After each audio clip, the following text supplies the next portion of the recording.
আনোয়ার হোসেনের জীবন জুড়ে কেবলই দুঃখ, তবে তার মাঝেও দুটো ছোট্ট সুখ আছে। তার 4 বছরের ও 1.5 বছরের 2 ছেলে।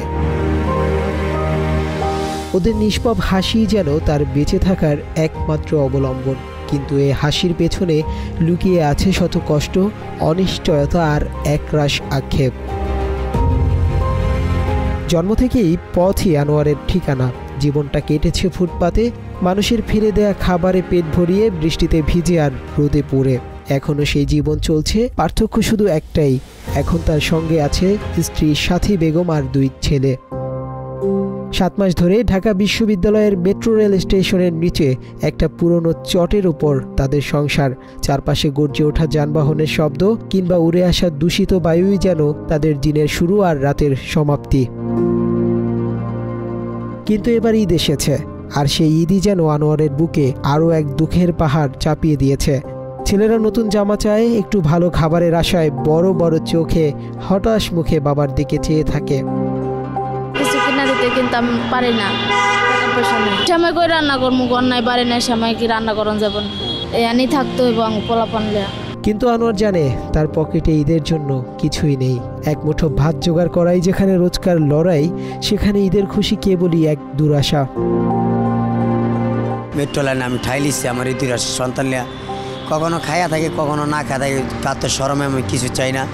কিন্তু এই পর্যন্ত আমার আজ পর্যন্ত আমরা জীবন পোলাবেন দেখে আমার এই পরিবারের কেউ কিছু দেয়নি। আমার থেকে খারাপ লাগে, আমি কী করুন স্যার, আমার ছোটোবেলার থেকে বাপ্পা মারা গেছে, এরা কিছু লাইখা জানে, যদি লাইখা যেত তো আজকে আমার পরিবার আমি এখানে লাগতাম না। ঈদের দিন হয়তো শহরের অন্য বাচ্চারা নতুন পোশাক পরে ঘুরে বেড়াবে, ভালো খাবার খাবে, আনন্দে মেতে উঠবে, আর আনোয়ারের ছেলেরা তারা হয়তো পথের ধারে বসে থেকে দেখে যাবে অন্যদের আনন্দ। তাদের ঈদ বলতে থাকবে বাবার কাঁধে মাথা রেখে ক্ষুধার্ত পেটে একটা দীর্ঘশ্বাস ফেলা।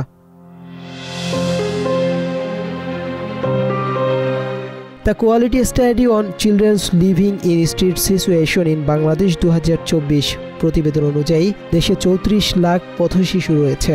এছাড়া বাংলাদেশ পরিসংখ্যান ব্যুরোর সার্ভে অন স্ট্রিট চিলড্রেন 2022-এর প্রতিবেদনে বলা হয়েছে পথশিশুর প্রতি 10 জনের 8 জনই পথচারীদের দ্বারা নির্যাতন বা হয়রানির শিকার হয়। ইউনিসেফের সার্ভে অন স্ট্রিট চিলড্রেন 2022-এর প্রতিবেদনে বলা হয়েছে এই শিশুদের প্রতি 3 জনের মধ্যে 1 জন জীবনের মৌলিক সুযোগ সুবিধা থেকে বঞ্চিত। প্রতিবেদনে দেখা যাচ্ছে প্রায় 7% শিশু সম্পূর্ণ একা ঘুমায়, আর 17% কয়েকজন মিলে ঘুমানোর মাধ্যমে সুরক্ষা ও শান্তি খোঁজে। শিশুদের ক্ষেত্রে সহিংসতার প্রতি 3টি ঘটনার 1টি রাতে তাদের ঘুমানোর সময় ঘটে। এসব ঘটনার মধ্যে রয়েছে শারীরিক ও মানসিক নির্যাতন এবং যৌন নিপীড়ন। মাত্র 30% টাকায় জমির মালিক হয়ে নতুন বাংলাদেশের গড়ে তোলার স্বপ্ন দেখা বাংলা বসতি। আমার নাম সুমাইয়া। তো রাজধানীর টিএসসি এলাকায় বোতল আর পলিব্যাগ নিয়ে একা একা খেলছিল 2 বছরের সুমাইয়া। তার ছোট্ট দুনিয়ায় ঈদ মানে কি জানতে চাইলে কিছুক্ষণ চুপ করে থাকে, তারপর মলিন হাসিতে বলে কিছু কথা। খাবার আমার বাতাতে আছে, বাসায় নতুন কাপড় ফিরমু। নতুন কাপড় ফিরবা? কোন জায়গায়? তুমি ঈদের সময় কোথায় যাবা? ঘুরতে যাবা না?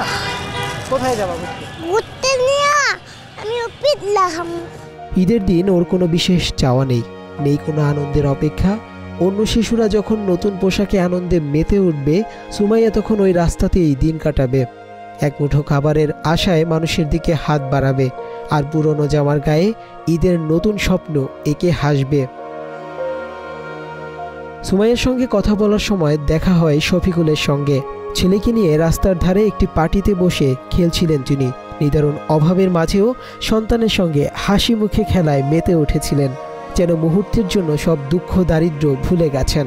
পৃথিবীর সব বাবা মায়ের মতো তিনিও চান সন্তানের মুখে হাসি থাকুক, কিন্তু বাস্তবতা তাকে সেই সুযোগ দেয়নি। আমার যে পোলা বাইক চাপাইতে আছে তার জন্য ঈদের জামা কাপড় তোমার দূরের কথা, হ্যাঁ তাকে একটা জুতা কিনতে পারতাম ভাইয়া, আর মনটা বুঝ দিতে পারতাম ভাইয়া। এই যে একটা রমজান দিন ভাইয়া, দেখেন কত মানুষ, দেখেন বড় বড় হোস্টেলে যায়, দামি দামি হোস্টেলে যায়, দেখেন ডিনার করছে। এই সামনে একটা ঈদ, একটা সুতা কিনা হয় না। শফিকুলের সংসারে চাওয়া পাওয়ার হিসেব খুবই ছোট। ঈদ আসছে, কিন্তু ছেলের জন্য এক টুকরো সুতোও তিনি কিনতে পারেননি। তবুও বুকের ভিতর ভালোবাসা আছে, আছে একরাশ স্বপ্ন। শহীদ মিনার এলাকায় কথা হয় মিষ্টিমুখো সানজিদার সাথে। ঈদ মানেই সে জানে না, ওদের মধ্যে অনেকের আছে আবার নতুন জামা পরার শখ। রাত হলে ক্লান্ত শরীরে যখন ঘুম আসে তখন ওরা স্বপ্ন দেখে একদিন ওদেরও একটা ছোট্ট ঘর হবে, ঈদের দিনে ওরাও নতুন জামা পাবে, ভালো খাবার খাবে, অন্যদের মতো হাসবে।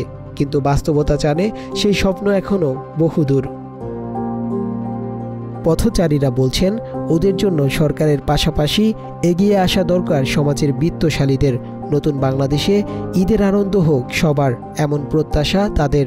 যদি টাকাওয়ালারা বা বড় লোক যারা আছে তারা যদি তাদের পক্ষ থেকে যদি অল্প কিছুও যদি মনে করেন ওদেরকে যদি সহায়তা করতো, তাহলে কিন্তু এরা কিন্তু আজকে এই অবস্থানে যাইতো না, বা এরা বড় হয়ে চোর বা এই যে ডেন্ডি বা গাঞ্জা বা হিরোইনের নেশা খুঁড়ে তারা হইতো না। তারা সাধারণত বাস্তুচ্যুত বা তাদের ফ্যামিলিচ্যুত হয়ে যায়, কিন্তু তাদের কিন্তু একটা মানুষ হিসেবে তাদের একটা বেসিক রাইট আছে সুষ্ঠুভাবে বেঁচে থাকার জন্য। তো আমরা যারা স্বাবলম্বী আছি বা আমরা যারা সচেতন নাগরিক আছি, প্রত্যেকেরই উচিত তাদের পাশে দেওয়ানো, আমাদের যতটুকু সম্ভব তাদেরকে আমাদের সহায়তা করা, তাদেরকে পুনর্বাসন করা। ঈদ মানে নতুন নতুন জামা পরা, ঈদ মানে সুন্দর সুন্দর খাবার খাওয়া আর বন্ধুদের সাথে ভালো একটি সময় কাটানো। কিন্তু এ সকল হাজারো পথশিশুর কাছে ঈদ মানে আরও একটি সাধারণ দিন। আর এই শিশুদের ঈদ কাটে বিভীষিকাময় এই শহরের কোলাহলের মধ্যেই। মুনতাসির তাশরিফ, বাংলা এডিশন, ঢাকা।